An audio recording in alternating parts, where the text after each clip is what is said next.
നമസ്കാരം, ഞാൻ അജിത്. ഇതാണ് ഗൾഫ് രാജ്യങ്ങളിൽ ഇപ്പോൾ പതിവായി കേൾക്കുന്ന ശബ്ദം.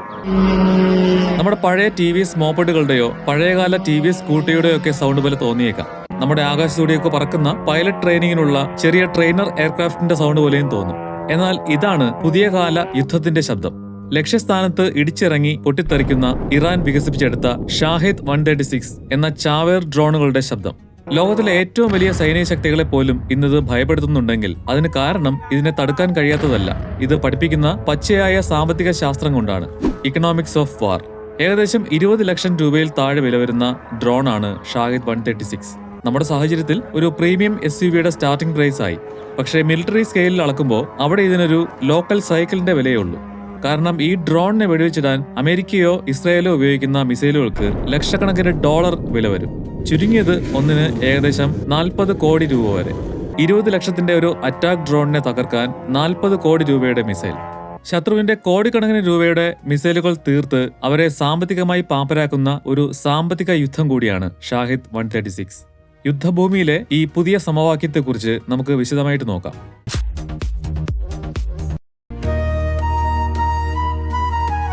ഷാഹിദ് 136 ഡ്രോണിന് ഇപ്പോഴത്തെ ഇസ്രായേൽ അമേരിക്ക ഇറാൻ വാറിൽ ഇറാനെ ഇപ്പോഴും പിടിച്ചു നിൽക്കാൻ സഹായിക്കുന്നതിൽ എത്രത്തോളം പങ്കുണ്ടെന്ന് അറിഞ്ഞാലേ ഇതിന്റെ പ്രാധാന്യം മനസ്സിലാവൂ.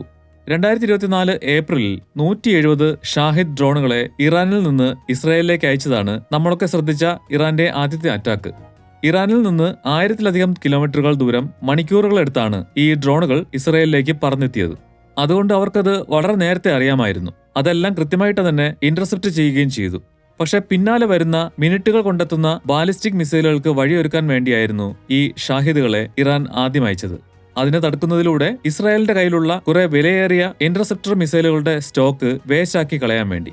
എന്നാൽ ഇപ്പോഴത്തെ വാറിലാണ് ഷാഹിദുകളുടെ പ്രാധാന്യം എല്ലാവർക്കും ഇത്രയേറെ മനസ്സിലാവുന്നത്. ഗൾഫ് രാജ്യങ്ങളിലുള്ള US ബേസുകളിലേക്കുള്ള ഷാഹിദ് 136കളുടെ ആക്രമണം. അവിടെയെല്ലാം ഉള്ള വില കൂടിയ അമേരിക്കൻ റഡാറുകളും വിമാനങ്ങളും സ്ഥാപനങ്ങളും ഒക്കെ ഷാഹിദിന്റെ പ്രഹരശേഷി ശരിക്കും അറിഞ്ഞു. അങ്ങോട്ട് അയച്ചതിൽ ഭൂരിഭാഗവും അവർ ആകാശത്ത് വെച്ച് തന്നെ നശിപ്പിച്ചെങ്കിലും അതിനെ മറികടന്ന് അവിടെ ലക്ഷ്യം കണ്ട വളരെ കുറച്ച് ഷാഹിദ് ഡ്രോണുകളാണ് അവിടം ഈ പരുവത്തിലാക്കിയത്. അതുതന്നെയായിരുന്നു ഇറാൻ ഉദ്ദേശിച്ചതും. പിന്നാലെ അയക്കുന്ന ബാലിസ്റ്റിക് മിസൈലുകളെ തടയാൻ ഒന്നുമില്ലാത്ത അവസ്ഥ ഉണ്ടാക്കുക എന്ന ഉദ്ദേശം. ഷാഹിദ് 136ന്റെ ഡിസൈൻ തികച്ചും ലളിതമാണ്. പറഞ്ഞു വരുമ്പോൾ ഇത് 20 ലക്ഷം രൂപയ്ക്ക് തന്നെ ഉണ്ടോ എന്ന് തോന്നിപ്പോകും. 3.5 മീറ്റർ നീളവും 2.5 മീറ്റർ വീതിയും 200 കിലോഗ്രാം ഭാരവുമുള്ള ഒരു ത്രികോണാകൃതിയിലുള്ള ഡ്രോണാണിത്. 185 കിലോമീറ്റർ സ്പീഡിലാണ് ഇത് പറക്കുക. ഏതാണ്ട് 2000 കിലോമീറ്റർ അകലെ വരെ പറന്നെത്താൻ ഇതിന് കഴിയും. ഷാഹിദ് 136ന്റെ പ്രധാന പ്രത്യേകത ഇതിന്റെ നിർമ്മാണത്തിന് ഉപയോഗിച്ചിരിക്കുന്ന മെറ്റീരിയൽസ് ആണ്. വിമാനങ്ങളിൽ ഉപയോഗിക്കുന്ന എയർക്രാഫ്റ്റ് ഗ്രേഡ് അലുമിനിയവും ടൈറ്റാനിയവും പോലുള്ള വില കൂടിയ മെറ്റൽസിന് പകരം ഇവിടെ ബോട്ടുകൾ നിർമ്മിക്കുന്ന ഫൈബർ ഗ്ലാസ് ഉണ്ടല്ലോ, അതുകൊണ്ടാണ് ഇതിന്റെ ബോഡി നിർമ്മിച്ചിരിക്കുന്നത്. ഇത് മെറ്റൽ ബോഡി പോലെ റഡാർ തരംഗങ്ങളെ പ്രതിഫലിപ്പിക്കില്ല. അതുകൊണ്ട് ശത്രുക്കളുടെ റഡാറുകൾക്ക് ഇവയെ കണ്ടെത്താൻ ബുദ്ധിമുട്ടാണ്. അങ്ങനെ ഈ ചീപ്പ് മെറ്റീരിയല് റഡാർ ക്രോസ് സെക്ഷൻ കുറഞ്ഞ അഥവാ റഡാർ കാഴ്ച കുറഞ്ഞ ഡ്രോണായി ഇതിനെ മാറ്റുന്നു എന്നൊരു ഗുണം കൂടിയുണ്ട്. കൂടാതെ ഇതിന്റെ ചിറകുകൾക്ക് ഈ ഫൈബർ ഗ്ലാസിന്റെ 2 ലെയർ കൊടുത്തിട്ടുണ്ട്. അത് രണ്ടിന്റെ ഇടയിൽ പ്ലാസ്റ്റിക് കൊണ്ടുള്ള തേനീച്ചക്കൂട് പോലുള്ള ഒരു സ്ട്രക്ചർ 3D പ്രിന്റ് ചെയ്ത് നൽകിയിട്ടുണ്ട്. ഇത് ഡ്രോണിന് സ്ട്രെങ്ത് നൽകുന്നത് കൊണ്ട് ഉള്ളിൽ ഭാരം കൂടിയ മെറ്റൽ സ്ട്രക്ചറുകൾ ഉപയോഗിക്കുന്നത് ഒഴിവാക്കാൻ കഴിഞ്ഞു. പക്ഷെ സ്ട്രെങ്ത് മാത്രമല്ല അതിന്റെ ഉപയോഗം. ഉള്ളിലേക്ക് വരുന്ന റഡാർ തരംഗങ്ങളെ ഇത് ഉള്ളിൽ കുടുക്കി അവയുടെ ശക്തി ഇല്ലാതാക്കുകയും കൂടി ചെയ്യുന്നുണ്ട്. ഇതിനൊരു വിമാനം പോലെ പറക്കണമെങ്കിൽ അതിന് നിയന്ത്രണ സംവിധാനങ്ങൾ വേണമല്ലോ. ചിറകിന് പിന്നിലെ ഈ സംഗതികളാണ് അത് സാധ്യമാക്കുന്നത്. വളരെ സിമ്പിളായ സാധാരണ പോലെ കിട്ടുന്ന സെർവോ മോട്ടോറുകൾ ഉപയോഗിച്ചിട്ടാണ് ചിറകിലെ ഈ ഫ്ലാപ്പുകൾ നിയന്ത്രിക്കുന്നത്. ഇതിലൂടെ ഷാഹിദിനെ എയറിൽ ഉയർത്താനോ താഴ്ത്താനോ ഡയറക്ഷൻ മാറ്റാനോ ഒക്കെ കഴിയും. വേറെ സങ്കീർണമായിട്ടുള്ള ഹൈഡ്രോളിക് സിസ്റ്റംസോ എയറോഡൈനാമിക്സോ മെറ്റൽ സ്ട്രക്ചറുകളോ ഒന്നുമില്ല. ഇനി നമുക്ക് ഇതിന്റെ ഏറ്റവും പ്രധാന ഭാഗമായ എഞ്ചിനിലേക്ക് വരാം. ഇതൊരു ഉക്രൈൻ ചാനലിൽ കണ്ട വീഡിയോ ആണ്. റഷ്യ ഉക്രൈനിലേക്ക് വിട്ട ഷാഹിദ് 136ന്റെ എഞ്ചിൻ ഉക്രൈൻ മിലിറ്ററി ഇവർക്ക് കൊടുത്തതാണ് എന്നാണ് മനസ്സിലാവുന്നത്. ഇവരവിടെ പോപ്പുലറായ എഞ്ചിൻ എക്സ്പേർട്സ് ആണ്. 2022 മുതൽ റഷ്യ ഇറാനിൽ നിന്ന് ഷാഹിദ് ഡ്രോണുകൾ വാങ്ങുന്നുണ്ടായിരുന്നു. ഇപ്പോൾ ഷാഹിദിനെ റഷ്യൻ ടെക്നോളജി കൂടി കയറ്റി കുറച്ചുകൂടി പെർഫെക്റ്റ് ആക്കി ജെറാൻ 2 എന്ന പേരിൽ തിരിച്ച് ഇറാന് തന്നെ കൊടുക്കുന്നുണ്ട്. ഇപ്പോഴത്തെ യുദ്ധത്തിലും റഷ്യ ഇറാന് ആയുധ സഹായം ചെയ്യുന്നുണ്ടെന്ന് പരസ്യമായി സമ്മതിച്ചിട്ടുണ്ട്. അപ്പോൾ അങ്ങനെ ഉക്രൈനിൽ വീണ് കിട്ടിയ എഞ്ചിനാണിത്. സാമാന്യം നല്ല രീതിയിൽ കേടായിട്ടുണ്ട്. 185-200 കിലോമീറ്റർ സ്പീഡിൽ ഇടിച്ചിറങ്ങിയതല്ലേ. 2 സിലിണ്ടറുകൾ മിസ്സിങ്ങുമാണ്. ഇത് മാഡോ MD550 എന്ന 550cc ഉള്ള 50 HP പവറുള്ള 4 സിലിണ്ടർ 2 സ്ട്രോക്ക് എഞ്ചിനാണ്. ഇത് ശരിക്കും ലിംബാച്ച് എന്ന ഒരു ജർമ്മൻ കമ്പനി ഡെവലപ്പ് ചെയ്ത എഞ്ചിനാണ്. അതിനെ കടത്തിക്കൊണ്ടുവന്ന് ഇറാനിയൻ എഞ്ചിനീയേഴ്സ് ഉണ്ടാക്കിയെടുത്ത അതിന്റെ എക്സാക്ട് കോപ്പിയാണ്. ഇറാന് ഡ്രോൺ ഉണ്ടാക്കാനെന്ന് പറഞ്ഞ് ഈ എഞ്ചിനോ എഞ്ചിൻ ഭാഗങ്ങളോ ഒന്നും ഇറക്കുമതി ചെയ്യാൻ കഴിയില്ല. അപ്പോൾ എഞ്ചിന്റെ ക്രാങ്ക് കേസ് കാസ്റ്റിംഗ് പോലുള്ള പകരം മറ്റൊന്നും ഉപയോഗിക്കാൻ കഴിയാത്ത ഭാഗങ്ങൾ മാത്രം അവിടെ നിർമ്മിച്ചിട്ട് ബാക്കി ജനറിക് ആയിട്ട് കിട്ടുന്ന പാർട്സ് ജപ്പാനിൽ നിന്നും യൂറോപ്പിൽ നിന്നും അമേരിക്കയിൽ നിന്ന് വരെ കടത്തിക്കൊണ്ടുവന്നാണ് ഇതിന്റെ നിർമ്മാണം. 2 സ്ട്രോക്ക് എഞ്ചിൻ ആയതുകൊണ്ടും സൈലൻസർ എന്ന സാധനം ഇല്ലാത്തതുകൊണ്ടും വളരെ ഹൈ RPM-ൽ ഏതാണ്ട് 7500 RPM-ൽ തുടർച്ചയായിട്ട് ഓടിക്കൊണ്ടിരിക്കുന്നത് കൊണ്ടും ആണ് ദൂരെ നിന്ന് കേൾക്കുമ്പോൾ ആ മോപ്പഡ് സൗണ്ട് തോന്നിക്കുന്നത്. എഞ്ചിന്റെ ക്രാങ്ക് ഷാഫ്റ്റിൽ തന്നെ നേരിട്ടാണ് പ്രൊപ്പല്ലർ പിടിപ്പിച്ചിരിക്കുന്നത്. തടി പ്രൊപ്പല്ലറാണ്, അതും വെയിറ്റ് കുറയ്ക്കാൻ വേണ്ടിയാണ്. ഇതിൽ അതും ഒടിഞ്ഞു പോയിട്ടുണ്ട്. ഈ പ്രൊപ്പല്ലറിന്റെ സൗണ്ടാണ് ആ ചെറിയ ട്രെയിനർ എയർക്രാഫ്റ്റിന്റേതുപോലുള്ള സൗണ്ടായി നമുക്ക് തോന്നുന്നത്.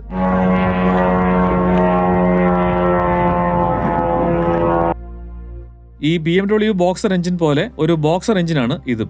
4 സിലിണ്ടറാണ്. അത് ഓരോന്നിനും ഓരോ കാർബറേറ്ററുകളും. ഇത് എയർക്രാഫ്റ്റ് ആയതുകൊണ്ട് തന്നെ നമ്മുടെ ബൈക്കിൽ കാണുന്ന തരം ഫ്യൂൽ ബൗള് അടിയിൽ വരുന്ന ടൈപ്പ് സാധാരണ കാർബറേറ്റർ ഉപയോഗിക്കാൻ കഴിയില്ല. ചരിയുകയും മറിയുകയും ഒക്കെ ചെയ്യുമ്പോൾ എഞ്ചിന് ഫ്യൂൽ കിട്ടാതെ വരാം, അല്ലെങ്കിൽ സിലിണ്ടറിലേക്ക് പെട്രോൾ ഒഴുകിയിറങ്ങി നമ്മൾ ഓവർഫ്ലോ എന്ന് പറയുന്ന പരിപാടി നടക്കും.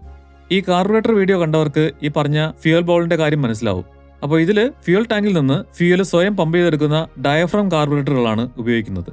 ഫ്യൂൽ ഇഞ്ചക്ഷനിലെ പോലെ ഇലക്ട്രിക് പമ്പല്ല, എഞ്ചിൻ ക്രാങ്ക് കേസിൽ നിന്നുള്ള വാക്യൂം പവറിൽ പ്രവർത്തിക്കുന്ന കാർബറേറ്ററിന്റെ ബോഡി തന്നെയുള്ള ഒരു ഡയഫ്രം പമ്പ്. ഈ കാർബറേറ്ററും വാൽബ്രോ എന്ന അമേരിക്കൻ കമ്പനിയുടെ ഇറാനിയൻ ക്ലോൺ ആണ്. ത്രോട്ടിൽ വാൽവ് ഓപ്പൺ ചെയ്യുന്നതും സെർവോ മോട്ടോറുകളാണ്. 2000 കിലോമീറ്റർ ആണ് ഇതിന്റെ റേഞ്ച് എന്ന് പറഞ്ഞു. ഇത്രയും ദൂരം സഞ്ചരിക്കാൻ ഇതിന് എത്ര ഫ്യൂൽ ആവശ്യമാണ് എന്നറിയണ്ടേ?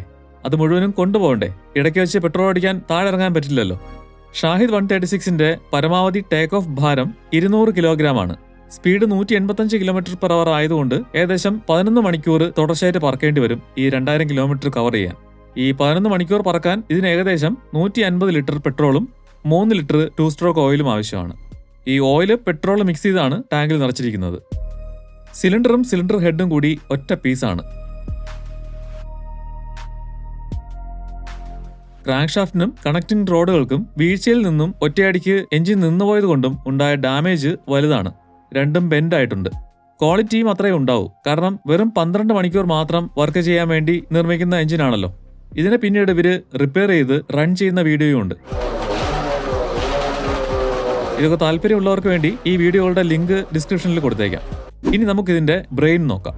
ഇതൊരു പൈലറ്റ് റിമോട്ട് കൺട്രോൾ ഉപയോഗിച്ച് പറത്തുന്ന ഡ്രോൺ അല്ല.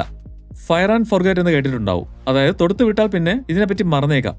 കാരണം ഇതൊരു സ്വയം നിയന്ത്രിത സിസ്റ്റമാണ്. പറന്നുയരുന്നതിന് മുമ്പ് തന്നെ ഇതിലേക്ക് ലക്ഷ്യസ്ഥാനത്തിന്റെ GPS കോർഡിനേറ്റുകൾ, അതായത് GPSന്റെ ലൊക്കേഷൻ പ്രോഗ്രാം ചെയ്യും. അതിനനുസരിച്ചാണ് പിന്നെ ഇത് സ്വയം പറക്കുക. യാത്രയിലുടനീളം ഇതിന്റെ പ്രധാന വഴികാട്ടി GPS നാവിഗേഷൻ സിസ്റ്റമാണ്. നമ്മൾ മൊബൈലിൽ മാപ്പ് വെച്ച് എങ്ങനെയാണോ ഒരു സ്ഥലത്തേക്ക് പോകുന്നത്, അതുപോലെ തന്നെ ഇതും പോകും. നേരത്തെ പറഞ്ഞ പോലെ നിയന്ത്രണമെല്ലാം ചെറിയ സെർവോ മോട്ടോറുകൾ ഉപയോഗിച്ച് സ്വയം നിർവഹിക്കും. മോഡേൺ യുദ്ധഭൂമികളിൽ GPS ജാമിംഗ് സാധാരണമാണ്. അങ്ങനെ GPS സിഗ്നൽസ് നഷ്ടപ്പെട്ടാൽ കാര്യങ്ങൾ മുടങ്ങാതിരിക്കാൻ ബാക്കപ്പായി ഇനേർഷ്യൽ നാവിഗേഷൻ സിസ്റ്റം ഉപയോഗിക്കുന്നുണ്ട്. ഇത് ഡ്രോണിന്റെ വേഗതയും ദിശയും കണക്കാക്കി പോവേണ്ട ദിശ ഏതെന്ന് ഡ്രോണിന് പറഞ്ഞു കൊടുക്കും. അങ്ങനെ ബ്ലൈൻഡായി കാഴ്ചയില്ലാതെയുള്ള ഒരു യാത്ര പോലെ അങ്ങ് പോകും. GPS സിഗ്നൽ വീണ്ടും കിട്ടുകയാണെങ്കിൽ വീണ്ടും കൃത്യത വരും, ഇല്ലെങ്കിൽ INSന്റെ നാവിഗേഷനിൽ പോകും. എന്നാൽ ഈ GPS സ്പൂഫിങ്ങും ജാമിങ്ങും ഒക്കെ നേരിടാൻ ഷാഹിദിന്റെ ചിറകിൽ ഒരു പ്രത്യേക ആന്റിന നൽകിയിട്ടുണ്ട്. കൺട്രോൾഡ് റിസപ്ഷൻ പാറ്റേൺ ആന്റിന എന്ന CRPA. ശത്രുക്കള് ജാമിംഗ് സിഗ്നലുകൾ അയക്കുമ്പോൾ ഈ ആന്റിനയ്ക്ക് ആ സിഗ്നലുകൾ ഏത് ദിശയിൽ നിന്നാണ് വരുന്നത് എന്ന് കണക്കാക്കി ആ ദിശയിലേക്ക് ഒരു ബ്ലൈൻഡ് സ്പോട്ട്, അതായത് ഒരു ഇലക്ട്രോണിക് ഇരുട്ട് സൃഷ്ടിക്കാനാകും. അതുകൊണ്ട് ജാമിങ്ങിനെ അവഗണിച്ച് GPS വഴി കൃത്യമായി ലക്ഷ്യത്തിലെത്താൻ ഇതിന് കഴിയും. ഇതിന്റെ ഏറ്റവും പുതിയ ഒരു അപ്ഗ്രേഡ് റഷ്യൻ ജെറാൻ 2 മോഡലുകളിൽ കണ്ടെത്തിയിട്ടുണ്ട്. അതില് സാധാരണ 3G അല്ലെങ്കിൽ 4G സിം കാർഡുകൾ ഉപയോഗിക്കുന്നുണ്ട്.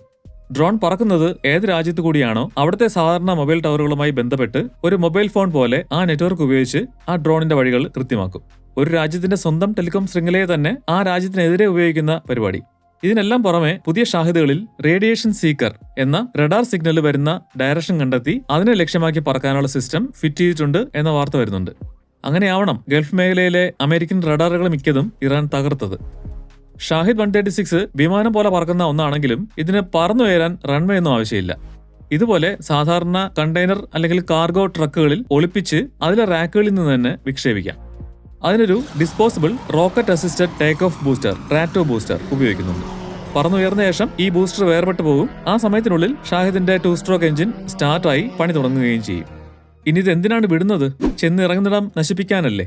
അതിനായി ഏതാണ്ട് 50 കിലോഗ്രാം ഭാരമുള്ള സ്ഫോടക വസ്തുക്കൾ മാത്രമാണ് ഇതിന്റെ കഴുത്ത് ഭാഗത്ത് വച്ചിരിക്കുന്നത്. ഡ്രോണിന്റെ വെയിറ്റ് ആകെ 200 കിലോയല്ലേ ഉള്ളൂ. അത്രയേ ഇതിന് കൊണ്ട് പറക്കാൻ പറ്റൂ. അപ്പോൾ 50 കിലോ വെയിറ്റുള്ള വാർഹെഡ് മാത്രമേ കൊണ്ടുപോകാൻ കഴിയൂ. ഒരു മിസൈലിൻ്റെതൊക്കെ വെച്ച് നോക്കുമ്പോൾ ഇത് വളരെ ചെറുതാണ്. പക്ഷേ ഈ ചെറിയ വാർഹെഡിന്റെ പരിമിതി മറികടക്കാനായി ഇതിലൊരു പ്രത്യേകതരം ഷേപ്ഡ് ചാർജ് മെക്കാനിസം ഉപയോഗിക്കുന്നുണ്ട്. ഈ കാണുന്നത് പോലെ ഇതിന്റെ ഉള്ളിൽ ഒരു കോപ്പർ കോണുണ്ട്. അതിന് പിന്നിലായി പൊട്ടിത്തെറിക്കാനുള്ള വെടിമരുന്നിന്റെ കൂടെ 100 കണക്കിന് ടങ്സ്റ്റന്റെയോ സ്റ്റീലിന്റെയോ ക്യൂബുകളും ബെയറിംഗിൽ കാണുമ്പോഴുള്ള ബോളുകളും കുത്തി നിറച്ചു വെച്ചിരിക്കുകയാണ്. ഇത് ലാസ്റ്റ് ഇടിച്ചിറങ്ങുമ്പോൾ തലഭാഗത്തെ ഫൈബർ ഗ്ലാസ് പാർട്ട് പൊട്ടി കോൺക്രീറ്റ് വാളാണെങ്കിൽ അതിൽ ഈ വാർഹെഡ് ചെന്നിടിച്ച് അതിലെ ഈ ഫ്യൂസ് ഇഗ്നൈറ്റ് ആയി ഉള്ളിലെ സ്ഫോടക വസ്തുക്കൾ കത്തുമ്പോൾ ഏതാണ്ട് 5 ലക്ഷം ബാർ പ്രഷർ, അതായത് നമ്മുടെ നോർമൽ അന്തരീക്ഷ പ്രഷറിന്റെ 5 ലക്ഷം ഇരട്ടി പ്രഷർ ഇതിനുള്ളിൽ ഉണ്ടാവും. ആ ഭീകര പ്രഷർ ഈ കോണിനെ തള്ളി തിരിച്ചാക്കി വെറും ഒരു ടിഷ്യൂ പേപ്പർ പോലെ അതിനെയും വാർഹെഡിന്റെ അലുമിനിയം കേസിങ്ങിനെയും കീറും. ഏതാണ്ട് 10 കിലോമീറ്റർ പെർ സെക്കൻഡ് വേഗതയിൽ സഞ്ചരിക്കുന്ന 600 ഡിഗ്രി വരെ ചൂടായ ഒരു മെറ്റൽ ജെറ്റായി ആ ബോൾ ബെയറിങ്ങുകളും ക്യൂബുകളും മാറും. ഈ അതിശക്ത ജെറ്റിന് ആ കട്ടിയുള്ള കോൺക്രീറ്റ് ചുവര് വരെ തുളച്ചു കയറാൻ സാധിക്കും. അതിനൊപ്പം ഷാഹിദിന്റെ 155-200 കിലോമീറ്റർ വേഗത കൂടെ ആവുമ്പോൾ ഈ വാർഹെഡിന് മൊത്തത്തിൽ കോൺക്രീറ്റ് വാൾ അല്ലെങ്കിൽ കട്ടിയുള്ള സ്റ്റീൽ ചുവരുകൾ തുളച്ചകത്ത് കയറാൻ കഴിയും. അങ്ങനെ തുളഞ്ഞകത്ത് കയറിയ ശേഷം ആ 100 കണക്കിന് അതിവേഗതയുള്ള മെറ്റൽ പീസുകൾ അവിടെയുള്ളത് എന്തു തന്നെയായാലും നശിപ്പിക്കും. പ്രധാനമായിട്ടും ഇലക്ട്രിക്കൽ എക്യുപ്മെന്റ്സ്, റഡാർ സിസ്റ്റംസ് പോലുള്ള സെൻസിറ്റീവ് മെഷീനറികളെ തകർക്കാൻ വേണ്ടിയാണ് ഇത് ഉപയോഗിക്കുന്നത് തന്നെ. അവിടെ പെട്ടുപോകുന്ന മനുഷ്യന്റെ കാര്യം പറയുകയും വേണ്ട. ഇപ്പോൾ ഇതിന്റെ വെയിറ്റ് ഘടന ഏതാണ്ട് പൂർണ്ണമാണ്. 150 ലിറ്റർ പെട്രോളും ഓയിലും കൂടി തന്നെ ഏകദേശം 115 കിലോ വെയിറ്റ് വരും. 50 കിലോ വാർഹെഡും 16 കിലോ വെയിറ്റുള്ള എഞ്ചിനും. അപ്പോൾ തന്നെ 180 കിലോയ്ക്ക് മേളിലായി. ആകെ 200 കിലോ ഭാരത്തിൽ ബാക്കി 20 കിലോ ആയിരിക്കും ബോഡി വെയിറ്റും ഇലക്ട്രോണിക്സും സെർവോ മോട്ടോറുകളും എല്ലാം കൂടി. മൊത്തം ബോഡി വെയിറ്റിന്റെ ഏതാണ്ട് 60% പെട്രോളിന്റെ വെയിറ്റ് ആണ്. അപ്പോൾ ഒരു ഫ്ലൈയിങ് പെട്രോൾ ടാങ്കാണിത് എന്ന് പറയാം. റഷ്യ ജെറാൻ 2 വികസിപ്പിച്ചപ്പോൾ അവർക്ക് ഇതിന്റെ സ്ഫോടനത്തിന്റെ തീവ്രത കൂട്ടണമായിരുന്നു. അവർ വാർഹെഡ് 50 കിലോഗ്രാമിൽ നിന്ന് 90 കിലോഗ്രാമായി കൂട്ടി. എന്നാൽ maximum take off wait 200 kilogram ആയതുകൊണ്ട് അവർക്ക് ഫ്യൂവൽ കുറയ്ക്കേണ്ടി വന്നു. അങ്ങനെ പുതിയ റഷ്യൻ ജെറാൻ 2-ൽ ഫ്യൂവൽ ടാങ്ക് വെറും 70 ലിറ്ററായി ചുരുങ്ങി. തകർക്കാനുള്ള പവർ കൂടി, എന്നാൽ റേഞ്ച് 2000 കിലോമീറ്ററിൽ നിന്ന് വെറും 650 കിലോമീറ്ററായി ചുരുങ്ങി. ഷാഹിദ് 136 ഇത്ര വിജയം ആവാനുള്ള ഒരു കാരണം ഇതിന്റെ സ്വാം അറ്റാക്ക് അഥവാ കൂട്ട ആക്രമണ കപ്പാസിറ്റിയാണ്. 5-10 ചിലപ്പോൾ 100 കണക്കിന് ഷാഹിദുകൾ ഒന്നിച്ച് ഒരു ടാർഗറ്റിലേക്ക് ഇരച്ചെത്തുമ്പോൾ അതിനെ തടുക്കാൻ അത്യാധുനിക എയർ ഡിഫൻസ് സിസ്റ്റത്തിന് പോലും കഴിഞ്ഞെന്ന് വരില്ല. സാച്ചുറേഷൻ അറ്റാക്ക് എന്നാണ് ഇതിന് പറയുക.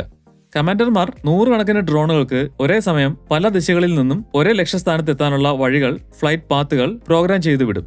ശത്രുക്കളുടെ എയർ ഡിഫൻസ് ബാറ്ററിക്ക് ഒരു സമയത്ത് പരിമിതമായ ഡ്രോണുകളെ മാത്രമേ ട്രാക്ക് ചെയ്യാനും വെടിവെച്ചിടാനും സാധിക്കൂ. 32 മിസൈലുകൾ മാത്രമുള്ള ഒരു ബേസിലേക്ക് 50 ഡ്രോണുകൾ ഒന്നിച്ചയച്ചാൽ 32 എണ്ണം കൃത്യമായിട്ട് അടിച്ചിട്ടാലും 18 എണ്ണം ബാക്കിയുണ്ട്. അവ ശത്രുവിനെ തകർക്കുമെന്ന് ഉറപ്പാണ്. ഷാഹിദ് 136 വെച്ച് ഇത്രയും പണി ചെയ്യുന്നതിനൊപ്പം ഇതിന്റെ കൂടെ മറ്റൊരു വലിയ പണിയും കൂടി ഒപ്പിക്കുന്നുണ്ട്: ഡീകോയ് ലെയറിംഗ്. യഥാർത്ഥ സ്ഫോടക ഡ്രോണുകൾക്കൊപ്പം വെറും തെർമോകോൾ കൊണ്ടുള്ള റഡാർ റിഫ്ലക്ടറുകൾ കൊണ്ട് ഒറിജിനൽ ഷാഹിദ് ഡ്രോൺ എന്ന് തോന്നിപ്പിച്ച് വ്യാജ ഡ്രോണുകൾ അയക്കും. റഷ്യയുടെ ഗർബറ ഡ്രോൺ ഇതിന് ഉദാഹരണമാണ്. പ്ലൈവുഡ് ഫ്രെയിമും തെർമോകോൾ പോലുള്ള ഒരു മെറ്റീരിയൽ കൊണ്ടുള്ള ബോഡിയും ഒരു 60cc ചൈനീസ് എഞ്ചിനും. 10 ലക്ഷം രൂപയുടെ ഡ്രോണാണ്. മിക്കപ്പോഴും സ്ഫോടക വസ്തുക്കൾ ഇല്ലാതെയാണ് വിടുക എങ്കിലും 5 കിലോ വരെയുള്ള വാർഹെഡ് ഉക്രൈനിൽ വീണ ഡ്രോണിൽ കണ്ടെത്തിയിട്ടുണ്ട്. റഡാറിൽ ഇതും ഒറിജിനൽ ഷാഹിദും ഒരുപോലെ തോന്നും. അതുകൊണ്ട് ശത്രുക്കൾ $40 ലക്ഷം പാട്രിയോട്ട് മിസൈലുകൾ ഉപയോഗിച്ച് വെറും $10,000 തെർമോകോൾ ഡ്രോണുകളെ വെടിവെച്ചിടുന്നു. അതിനിടയിലൂടെ ഒറിജിനൽ ഷാഹിദ് അതിന്റെ ലക്ഷ്യം കാണുകയും ചെയ്യും. ഷാഹിദ് 136 എന്ന പേരുമായി ബന്ധപ്പെട്ട് ഒരു വലിയ തെറ്റിദ്ധാരണയുണ്ട്. ഷാഹിദ് എന്നത് ഒരൊറ്റ മോഡൽ ഡ്രോൺ ആണെന്ന്. എന്നാൽ അല്ല. ഷാഹിദ് ഈ ഡ്രോൺ ഡിസൈൻ ആൻഡ് എഞ്ചിനീയറിംഗ് ചെയ്ത ഇറാനിലെ ഗവൺമെന്റ് കൺട്രോൾഡ് കമ്പനിയാണ്. Shahid aviation industries research centre. 136 അല്ലാതെ മറ്റു പല ഡ്രോണുകളും ഷാഹിദിന്റെ പേരിലുണ്ട്.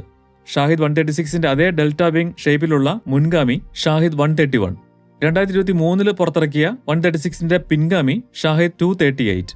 ഇതിൽ പിസ്റ്റൺ എഞ്ചിന് പകരം ഒരു മിനി ടർബോജെറ്റ് എഞ്ചിൻ ഉപയോഗിക്കുന്നുണ്ട്. അതുകൊണ്ട് ഇത് 136നേക്കാൾ വേഗതയുള്ളതാണ്. പിന്നെ ഇടിച്ച് സ്വയം നശിക്കുന്നതല്ലാതെ ആളില്ലാ വിമാനമായി ചെന്ന് ബോംബും ചെറിയ മിസൈലും ഒക്കെ ഇട്ട് മടങ്ങി വരുന്ന ടൈപ്പ് ഷാഹിദ് 129, 149, 171, 191 അങ്ങനെ പലതുമുണ്ട്. പക്ഷെ ഇതൊന്നും ഷാഹിദ് 136ന്റെ പേര് നേടിയില്ല. അതിന്റെ കാരണം നമ്മൾ ഇതുവരെ മനസ്സിലാക്കിയ ഇതിന്റെ പ്രത്യേകതകളാണ്. ഇതിന്റെ നിർമ്മാണ ഫാക്ടറി യുദ്ധത്തിൽ നശിപ്പിക്കപ്പെടാതിരിക്കാൻ അവരുടെ മിസൈൽ പോലെ തന്നെ അണ്ടർഗ്രൗണ്ട് സംവിധാനങ്ങളിൽ വെച്ചാണ് നിർമ്മാണം. എന്നാൽ അതും ഒരിടത്തല്ല, പല സ്ഥലങ്ങളിൽ പാരലായിട്ട് നിർമ്മാണം നടക്കുന്നുണ്ട്. കുടിൽ വ്യവസായം പോലുള്ള അസംബ്ലിംഗ് വർക്ക്ഷോപ്പുകളും ഉണ്ടെന്ന് പറയുന്നു. അങ്ങനെ മാസം 500-ലധികം ഷാഹിദ് 136കൾ ജന്മമെടുക്കുന്നുണ്ട് എന്നാണ് കണക്ക്. പക്ഷേ ദിവസവും ആയിരക്കണക്കിന് ഉൽപ്പാദിപ്പിക്കുന്നുണ്ട് എന്നൊരു കേൾവി ഉണ്ടായിരുന്നു. എന്നാൽ അത് വിശ്വസനീയമല്ല എന്നാണ് എക്സ്പേർട്സ് പറയുന്നത്. ഇത് കൂടാതെ റഷ്യയിൽ 24 മണിക്കൂറും പ്രവർത്തിക്കുന്ന ഫാക്ടറിയിൽ ഷാഹിദിന്റെ റഷ്യൻ അവതാരം പിറവിയെടുക്കുന്നുണ്ട്. അത് മാസത്തിൽ ആയിരങ്ങൾ വരും. എന്തായാലും 16 കണക്കിന് ഷാഹിദുകളും ജറാനുകളും ഇറാന്റെ കയ്യിൽ ഇപ്പോഴും സ്റ്റോക്ക് ഉണ്ടാവും. പുതിയതായി റഷ്യയിൽ നിന്ന് കിട്ടുന്നുണ്ടാവും. ഷാഹിദ് 136 യുദ്ധഭൂമിയിൽ ഉണ്ടാക്കിയ വിജയം സൂപ്പർ പവറുകളെ പോലും അവരുടെ തന്ത്രങ്ങൾ മാറ്റാൻ പ്രേരിപ്പിച്ചു. ഇപ്പോൾ പല രാജ്യങ്ങളും ഈ ഡ്രോണിന്റെ പകർപ്പുകൾ വികസിപ്പിക്കുന്നുണ്ട്. അമേരിക്കൻ സൈന്യം പിടിച്ചെടുത്ത ഷാഹിദ് ഡ്രോണുകൾ റിവേഴ്സ് എഞ്ചിനീയർ ചെയ്ത് ഉണ്ടാക്കിയതാണ് Lucas, low cost uncrewed combat attack system. ഇത് കാണാൻ ഷാഹിദിന്റെ അതേ ഡെൽറ്റ വിംഗ് രൂപമാണ്. എന്നാൽ അമേരിക്ക ഇതിനെ അഡ്വാൻസ്ഡ് സാറ്റലൈറ്റ് ഡാറ്റ ലിങ്ക്സ് വഴി AI സ്വാമിങ്ങിന് വേണ്ടി വികസിപ്പിച്ചെടുത്തിട്ടുണ്ട്. ഇന്ത്യൻ പ്രതിരോധ കമ്പനികളും ഷാഹിദിൽ നിന്ന് പ്രചോദനം ഉൾക്കൊണ്ട് ലോങ് റേഞ്ച് കാമിക്കാസി ഡ്രോണുകൾ വികസിപ്പിക്കുന്നുണ്ട്. ഷേഷ്നാഗ് 150, പ്രോജക്ട് കാൽ എന്നിവ ഇതിന്റെ പ്രധാന ഉദാഹരണങ്ങളാണ്. ഷാഹിദ് 136 വെറും ഒരു ഡ്രോൺ മാത്രമല്ല, യുദ്ധത്തിന്റെ സാമ്പത്തിക ശാസ്ത്രത്തെയും തന്ത്രങ്ങളെയും മാറ്റിയെഴുതിയ ഒരു പുതിയ തരം ആയുധമാണ്. പക്ഷെ കുറച്ചുപേരെ കുറച്ചുനാൾ പറ്റിക്കാം, പക്ഷെ എല്ലാരെയും എല്ലാ കാലവും പറ്റിക്കാൻ കഴിയില്ല എന്ന ചൊല്ലുപോലെ ഈ കണ്ട ട്രിക്കുകളെയൊക്കെ മറികടക്കാൻ ഉള്ള പരിപാടികൾ എല്ലാ രാജ്യങ്ങളും തുടങ്ങിക്കഴിഞ്ഞു. പരമ്പരാഗതമായിട്ടുള്ള എയർ ഡിഫൻസ് മിസൈലുകൾ ഉപയോഗിക്കുന്നത് സാമ്പത്തികമായി പാപ്പരാക്കും എന്ന് മനസ്സിലാക്കി ഇപ്പോൾ ലെയേർഡ് ഡിഫൻസ് ആണ് ഉപയോഗിക്കുന്നത്. അതായത് വരുന്നത് ഡ്രോൺ ആണെന്ന് തിരിച്ചറിഞ്ഞാൽ ഭീകര എക്സ്പെൻസീവായ ഇന്റർസെപ്റ്റർ മിസൈൽസ് ഉപയോഗിക്കാതെ US-ന്റെ C-RAM പോലുള്ള റഡാർ ഗൈഡഡ് ആർട്ടിലറി ഗണ്ണുകൾ ഉപയോഗിക്കും. അതിന്റെ റഡാർ വരുന്ന സംഗതിയെ തിരിച്ചറിഞ്ഞ് അതിന്റെ റൊട്ടേറ്റിംഗ് കാനൺ മിനിറ്റിൽ 4500 വെടി വരെ ഉതിർക്കും. ഒരു വെടിയുണ്ടയ്ക്ക് 7500 രൂപ വരെ മാത്രമേ വിലയുള്ളൂ എങ്കിലും ഒരു ഇൻകമിംഗ് ഡ്രോണിനെതിരെ സെക്കൻഡുകൾ കൊണ്ട് ആയിരക്കണക്കിന് വെടി ഇത് ഉതിർക്കും. അതിനാൽ ഇതും ഒടുവിൽ കുറച്ച് എക്സ്പെൻസീവ് ആവും. 1000 വെടിയുണ്ടായാൽ തന്നെ 75 ലക്ഷമായി. ഇതിന്റെ മറ്റൊരു പരിമിതി വെറും 2 കിലോമീറ്റർ പരിധിക്കുള്ളിൽ ഉള്ളതിനെ മാത്രമേ ഇതുകൊണ്ട് വെടിവെച്ചിടാൻ കഴിയൂ എന്നതാണ്. അതിനാൽ ഇത് വച്ചിരിക്കുന്ന ഭാഗത്തേക്ക് വരുന്ന ഡ്രോൺസിനെ മാത്രമേ ഇതിനെ ഡിഫെൻഡ് ചെയ്യാൻ കഴിയൂ. നിലവിൽ ഷാഹിദ് 136നും അതിന്റെ റഷ്യൻ ജെറാൻ 2നും എതിരെയുള്ള ഏറ്റവും എഫക്റ്റീവായ എയർ ഡിഫൻസ് സിസ്റ്റം ഉള്ളത് ഉക്രൈന്റെ കയ്യിലാണ്. ചാവേർ ഡ്രോണുകളെ വെടിവെച്ചിടാൻ അതിനേക്കാൾ ചീപ്പായ ചാവേർ ഡ്രോണുകളെ തന്നെ ഉപയോഗിക്കുന്നു. റഷ്യയിൽ നിന്നുള്ള ഷാഹിദ് ജെറാൻ ഡ്രോണുകളുടെ കൂട്ടാക്രമണത്തെ നേരിടാൻ 2024 ഉക്രൈനിൽ തന്നെയുള്ള വൈൽഡ് ഹോർണറ്റ്സ് എന്നൊരു നോൺ പ്രോഫിറ്റ് ചാരിറ്റബിൾ ഡിഫൻസ് സ്ഥാപനം ഡെവലപ്പ് ചെയ്തെടുത്തതാണ് ഇത്. സ്റ്റിംഗ് എന്നാണ് പേര്. ഏതാണ്ട് 2 ലക്ഷം രൂപയിൽ താഴെ മാത്രം വില വരുന്ന ഇന്റർസെപ്റ്റർ ഡ്രോണുകൾ. ഡ്രോൺ എന്ന് പറയുമ്പോൾ നമ്മുടെ മനസ്സിൽ വരുന്ന ആ രൂപം തന്നെയാണ്. 4 ഫാൻ റോട്ടറുകളുള്ള ഡിസൈൻ. പ്ലാസ്റ്റിക്കിൽ 3D പ്രിന്റ് ചെയ്തെടുത്തതാണ് ബോഡി. FPV ഡ്രോണുകൾ ഉപയോഗിക്കും പോലെ VR ഹെഡ്സെറ്റും വെച്ച് ഒരു ഹ്യൂമൻ ഓപ്പറേറ്റർ ഇതിനെ ഷാഹിദിന് നേരെ പറത്തുന്നു. ലക്ഷ്യസ്ഥാനത്ത് എത്തുമ്പോൾ AI ഏറ്റെടുക്കുകയും ഷാഹിദിന് മുകളിൽ പൊട്ടിത്തെറിച്ച് അതിനെ തകർക്കുകയും ചെയ്യുന്നു. അതിനാവശ്യമുള്ള വേഗതയും ഇതിനുണ്ട്. 343 km/h. ഷാഹിദിന്റേത് 185 ആണെന്ന് ഓർക്കണം. 25 കിലോമീറ്റർ വരെ ദൂരം പറന്നെത്തി ഇത് ചെയ്യാൻ സ്റ്റിങ്ങിന് കഴിയും. ഈ വർഷം ഫെബ്രുവരി വരെ 3900 ഷാഹിദ് ജെറാൻ ഡ്രോണുകൾ സ്റ്റിങ് വീഴ്ത്തി എന്നാണ് പറയുന്നത്. ഏറ്റവും വലിയ പ്രത്യേകത ഇതിന്റെ കോസ്റ്റ് തന്നെയാണ്.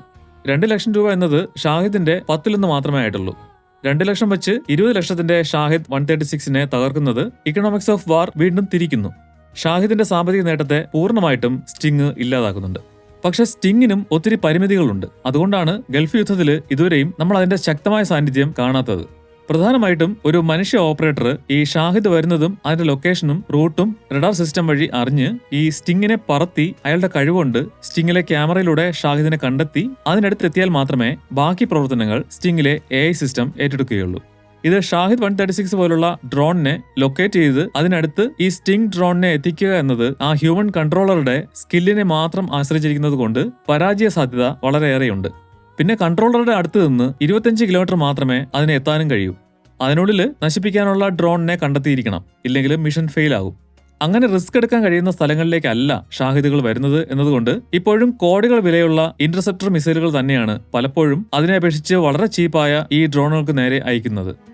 ഇതൊക്കെയാണെങ്കിലും സ്റ്റിങ്ങിന് ഷാഹിദിനെയും ജെറാനെയും കുറച്ചെങ്കിലും ഇന്റർസെപ്റ്റ് ചെയ്യാൻ കഴിയുന്നുണ്ടെങ്കിൽ അതിനെയും മറികടക്കാനുള്ള ടെക് അല്ലെങ്കിൽ ട്രിക്ക് ഓൾറെഡി റഷ്യ ഡെവലപ്പ് ചെയ്ത് ടെസ്റ്റിംഗ് തുടങ്ങിക്കാണും, ചിലപ്പോൾ ഇറാനും.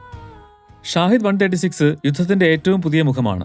100 കണക്കിന് കോടി വിലയുള്ള ഫൈറ്റർ പ്ലെയിനിന് ചെയ്യാൻ കഴിയുന്ന കാര്യങ്ങൾ അതിന്റെ വളരെ തുച്ഛമായ ചെലവിൽ വിലപ്പെട്ട മനുഷ്യജീവന് നഷ്ടമുണ്ടാക്കാതെ തന്നെ, അല്ലെങ്കിൽ ആ പേടിയില്ലാതെ തന്നെ നേടാൻ മിലിറ്ററിയെ സഹായിക്കുന്ന ഷാഹിദ് പോലുള്ള ഡ്രോണുകളായിരിക്കും ഇനി ഫൈറ്റർ പ്ലെയിനുകൾക്കും മിസൈലുകൾക്കും പകരമായി ഏറ്റവും കൂടുതൽ ഉപയോഗിക്കപ്പെടുക എന്ന് ഇറാൻ നമ്മളെ ഓർമ്മിപ്പിക്കുകയാണ്. അപ്പോൾ അടുത്ത വീഡിയോയിൽ കാണാം. Thanks for watching.